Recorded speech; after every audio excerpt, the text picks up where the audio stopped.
One night during the Cold War, the world stood on the edge of annihilation. A lone officer, watching his screens, saw what appeared to be a wave of nuclear missiles racing toward his homeland. The protocol was clear: retaliate instantly. But what he chose to do instead changed the fate of the world.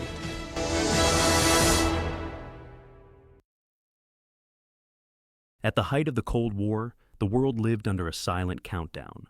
Both the United States and the Soviet Union had built vast arsenals of nuclear weapons, tens of thousands of warheads, each capable of turning a city into ash. But bombs alone weren't enough. What terrified both sides even more was the passage of time. An intercontinental ballistic missile could cross the ocean in less than 30 minutes. That meant leaders had only minutes to detect a launch, confirm it, and decide whether to retaliate before the warheads arrived. To avoid being caught off guard, both superpowers developed early warning systems, networks of satellites, radars, and computers that monitored the skies day and night, designed to sound an alarm the instant enemy missiles were launched. It was a fragile safety net built on machines, wires, and trust, because if the alarms were wrong, hesitation could be deadly, but so could blind obedience.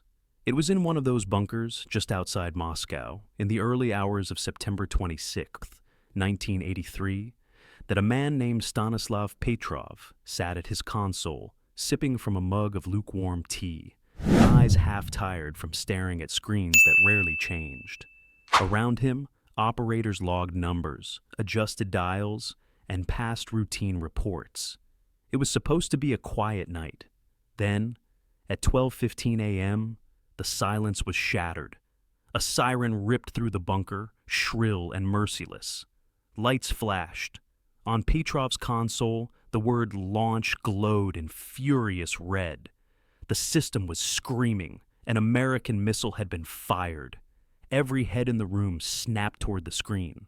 Pens froze mid-sentence. The operators went pale. Petrov's heart lurched into his throat. His duty was clear: report the detection. Pass it up the chain. Retaliation would be automatic. That was the system. That was the protocol. The end of the world could be set in motion with one phone call.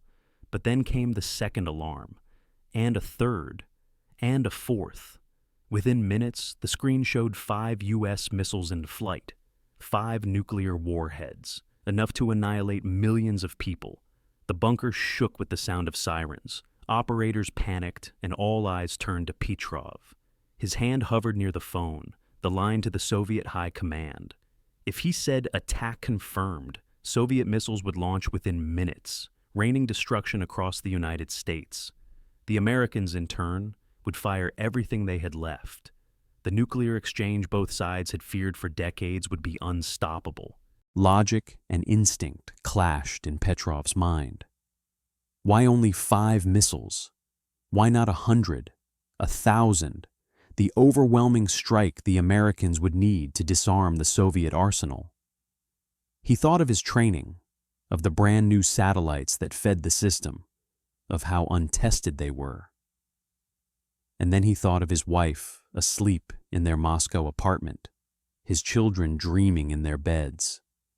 He saw fire swallowing cities, shock waves flattening skylines, mushroom clouds rising over continents.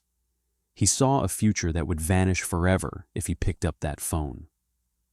Seconds ticked by like hammer blows. Officers whispered, urging him to follow protocol. The alarm screamed. Sweat streamed down his face. And then, in a voice steadier than he felt, Petrov said, "False alarm.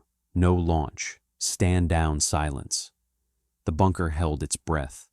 If he was wrong, the Soviet Union was defenseless, and within minutes, the sky above Moscow would burn. But then, nothing happened. The alarm stopped. The missiles on the screen faded away. The satellites had mistaken the glint of sunlight on high-altitude clouds for rocket launches. A ghost. A glitch. The world had stood seconds from nuclear fire, and no one outside that bunker ever knew. Petrov didn't receive medals. He didn't become a hero in his country. He was reprimanded for breaking protocol, quietly reassigned, and lived the rest of his life in obscurity.